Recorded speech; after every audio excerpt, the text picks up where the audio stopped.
मेघपुर गांव में रमा अपने बेटे के साथ रहती थी। उसका बेटा राहुल शहर में नौकरी करता था। रमा अपने बेटे की शादी अपनी पसंद की लड़की से करवाना चाहती थी। एक दिन रमा, राहुल की शादी कब करा रही हो? मेरी नज़र में कुछ अच्छी पढ़ी लिखी लड़कियां हैं जो राहुल के लिए अच्छी रहेंगी। हाँ, सोचती हूँ उसकी शादी अब करा देती हूँ। वैसे भी अब उसके पास एक अच्छी नौकरी भी है। हाँ रमा, शादी ब्याह का काम तो समय से हो जाए तो ही ठीक है। एक दिन पंडित जी कुछ लड़कियों की फोटो और कुंडलियां लेकर रमा के पास आते हैं। देखिए रमा जी, मेरे पास ये कुछ लड़कियों की फोटो और कुंडलियां हैं जो राहुल बेटे के लिए एकदम अच्छी रहेंगी। आप इनमें से देख लीजिए। रमा सभी लड़कियों की फोटो देखती है जिसमें से उसे एक लड़की पसंद आ जाती है। पंडित जी, इस लड़की की कुंडली जरा राहुल की कुंडली से मिलाकर देखिए।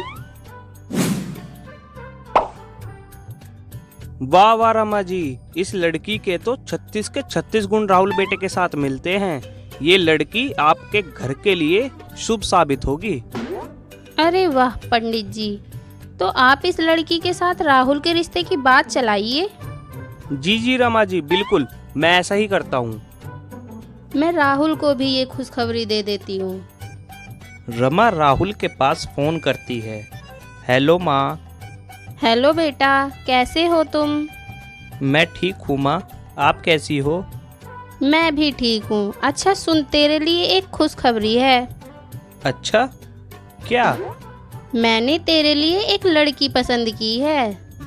यह सुनकर राहुल चौंक जाता है। क्या? क्या हुआ बेटा, तुम यूँ चौंक क्यों गए?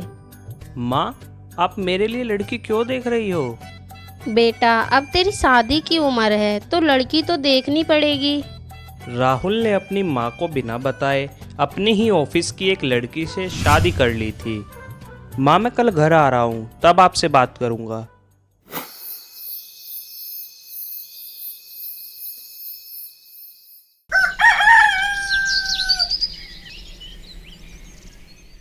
अगले दिन राहुल अपनी पत्नी के साथ घर आता है।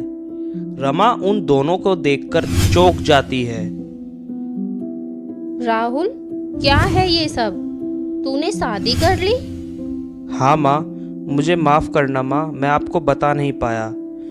माँ, सुमन बहुत अच्छी लड़की है और हम दोनों एक दूसरे से बहुत प्यार करते हैं। माँ, अब आप भी अपना आशीर्वाद हमें दे दीजिए।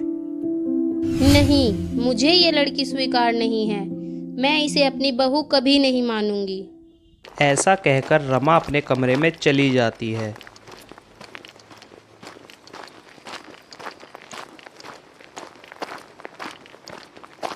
ए जी, लगता है माँ जी को मैं पसंद नहीं आई। नहीं सुमन, तुम माँ को नहीं जानती। मेरी खुशी में ही माँ की खुशी है। तुम चिंता मत करो, सब जल्दी ही ठीक हो जाएगा। अगले दिन सुमन देखती है रमा रसोई में चाय बना रही थी।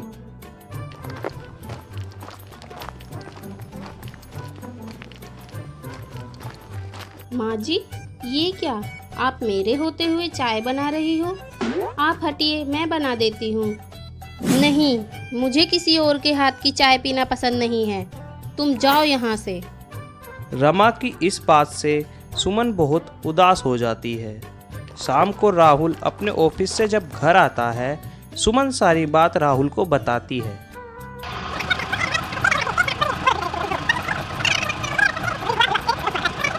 अरे सुमन, तुम क्यों चिंता कर रही हो? तुमसे कोई ज़्यादा देर तक नाराज़ नहीं रह सकता। माँ जल्द ही तुम्हें अपना लेंगी। यूं ही कुछ दिन बीत जाते हैं। एक दिन रमा की सहेली उससे मिलने आती है। अरे रमा, सुना है राहुल ने शादी कर ली। जरा हमें भी तो बहू रानी से मिलवाओ। हाँ हाँ, अभी बुलाती हूँ।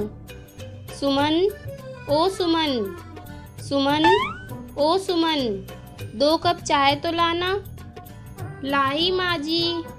सुमन को देखकर मधु रमा से कहती है। अरे वाह, मानना पड़ेगा, राहुल बेटे को बहू तो बहुत सुंदर मिली है। जीती रहो बेटा। मानना पड़ेगा रमा, तुम्हारी बहू रानी के तो संस्कार बहुत अच्छे हैं। आज के इस मॉडल जमाने में भी मेरे पैर छू रही है। मधु की यह बात सुनकर रमा मन ही मन प्रसन्न होती है।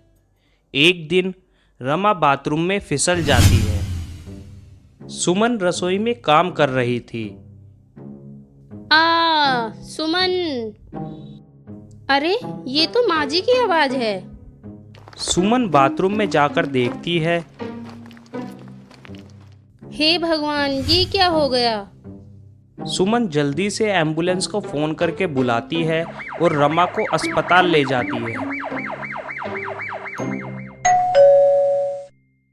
अच्छा हुआ बेटा, आप इन्हें समय रहते यहाँ पर ले आए, वरना कुछ भी हो सकता था।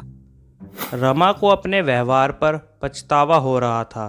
बेटा सुमन, मुझे माफ़ कर देना। बेटा, मैंने तुम्हें बहुत परेशान किया।